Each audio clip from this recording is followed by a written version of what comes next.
Astrologer অনন্যাদি YouTube চ্যানেলে আপনাদের সবাইকে স্বাগত। আজকে কি নিয়ে বলবো? আজকে এটাই বলবো, যেটা হলো আমরা তো অনেক দেবদেবীকে অনেক কিছু অর্পণ করি, কিন্তু যদি আমরা মহাদেবকে এই জিনিসগুলো করি তাহলে কিন্তু আমরা দুর্ভাগ্যকে ডেকে নিয়ে আসবো এবং আমাদের জীবনে কিন্তু খারাপ ফল আমরা ভোগ করব। কাজেই সেই জন্য এই জিনিসগুলো আমরা কখনোই অর্পণ করব না। শঙ্খ, শিবের পুজোয় কখনো শঙ্খ ব্যবহার করা যাবে না।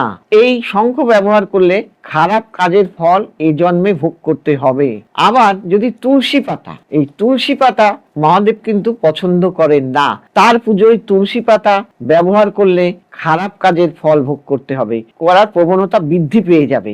আবার যদি আমরা দেবাদিদেব মহাদেবকে হলুদ ব্যবহার করা নিষিদ্ধ।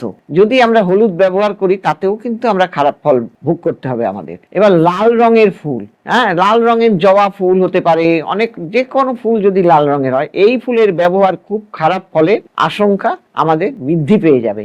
নারকেলের জল, এই নারকেলের জল শিবের মাথায় যদি আমরা দেই তাহলে মোটেই কিন্তু এটা আমাদের ঢালা উচিত নয়। এটা দেবাদিদেব মহাদেব পছন্দ করেন না। কেতকী ফুল, এই কেতকী ফুল যদি শিবের অন্যতম অপছন্দের ফুল, কাজেই এই ফুল অর্পণ করলে দেবাদিদেব মহাদেব রুষ্ট হবেন এবং আপনার কাজ কিন্তু বিগড়ে যাবে, ভোগ করতে হবে, এত খারাপ ফল ভোগ করতে হবে যে আপনার জীবন অতিষ্ঠ হয়ে উঠবে। সিঁদুর, শিবের পুজোয় যদি সিঁদুর ব্যবহার করা একেবারেই যাবে না। সাদা তিল ব্যবহার করা যাবে না। কালো তিল ব্যবহার করা যেতে পারে, তবে আপনাদের এইগুলো জেনে রাখা উচিত। আপনারা যদি এইগুলো ব্যবহার করেন তাহলে আপনাদের জীবনে আপনারা দুর্ভাগ্য ডেকে আনবেন। এবং এই কথাই বলবো যে যারা আমার প্রোগ্রাম দেখছেন, দীর্ঘ 40 বছর ধরে কিন্তু আমার এই পথ চলা, এবং আমার যারা পুরনো ক্লায়েন্ট তারা তো জানেনি, এবং বহু দূর দূর আমি বসতাম, এখন আমার পক্ষে সম্ভব না।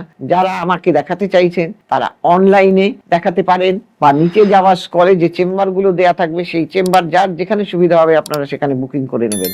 এবং সবাই ভালো থাকবেন। নমস্কার।